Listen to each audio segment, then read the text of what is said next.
Don't cry cause it ain't gon' rain every day. Don't despair cause it ain't your way. Keep it real, make the best out of any situation that you come across. Some lose, some lost, I'ma shake it off and get back to what I'm really about. Give the crowd something to feel. Tell me why you scream and shout. Tipping on another subject, not bling and clapping. That's real feel G.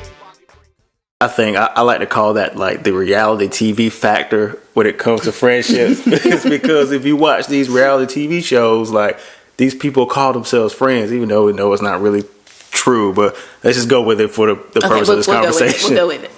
They call each other friends, but then you fast forward later on in the episode, she's just trashing or he's trashing this person behind their back. And I think we just kind of accepted that as just the norm. Like we think that's just how friends operate. And I think a lot of people have accepted that. And I'm at the point, just personally speaking, you know when someone is talking about you behind your back. Yes, you do. And you know when someone is a friend of me.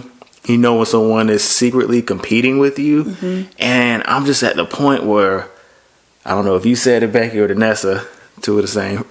I just don't have time. I don't have time for that.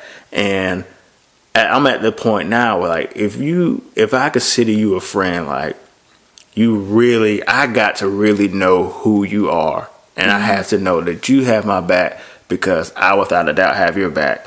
And, well, I've had some really serious conversations with some friends and, like, because I really did value the friendship and the relationship. And I just had to tell them, like, listen, if we're going to be friends and, like, we got to go deeper than this, like, I mean, this is just surface, like, talking about sports and all that, like, you know what's going on with me, like, what's really going on with you, like, is this just a one-way street or is this a two-way street? And I got to the point where I feel like if I feel like you just kind of holding back, even if those reasons, like, something you're dealing with, I just don't have time for that. So I just had to cut some friends off. Yeah, like, if I'm always telling you what's going on in my life, but you don't ever have anything to say about your life, then we what we doing? Yeah, exactly. Like, are we crazy, baby? I was just thinking, gosh, I feel like I have so many problems. All I do is tell you about all the stuff that's going on in my life. But the thing is, like, in the morning, okay, for those of you, we talk to each other every morning. So when you're talking, it's really just, it's helping me. Like, I know that sounds crazy, but as you talk and I get to talk to you about things, sometimes unbeknownst to you, I'm dealing with the same thing. So when I get to talk to you about what you're going through, like, it really does help me. Like, I'm just like, okay, like, so I might forget to tell you something because I'm like, well, she talked about what was going on with her and it's the same thing going on with me.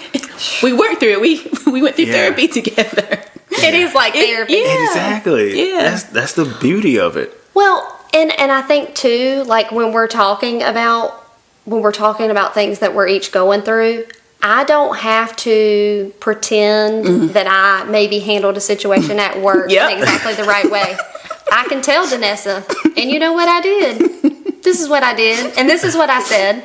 Yeah. And it was wrong. Yeah. And she'll tell me, you were wrong. You were wrong for that, Becky. You were wrong for that. Like, she is going to be the first one to call me out and tell me when I mess up. But I tell you, Joe, you said something earlier about, you know, people talking behind your back or quote unquote friends talking about you behind your back. Like, JoNessa's the kind of friend that nobody is going to talk about me with JoNessa around. And I know that. And anybody that knows her and knows me and knows of our friendship, they're not going to say a thing about me around her. They wouldn't. I wish you would, though. Like, that's the thing. I wish you would. That's what's up. That's how it should be, man. That's how it should be. But that's how you know y'all two really genuinely have each other's back. Y'all love each other. Y'all care for each other. Because you shouldn't, just like I would never talk about my wife behind her back to anyone. I don't care if it's my mother. Like, that's just a no-no. But that's the way we really should approach every single friendship, every single relationship that we really truly hold value in. Like, we can't dog each other out behind each other's back because we're humans, man. We feel that stuff. Like, you know it. And, like, my wife always says this, like, if someone's talking with her and they're talking about somebody, when that person's not present, she always says, I hate to know what you say about me when I'm not around. Yeah, I do say that. I do say that. But I'm real crazy. I don't follow me too much. I know, but I still do. no follow up. Thank you both. Thank you both for sticking around for so long. I appreciate it. Yes.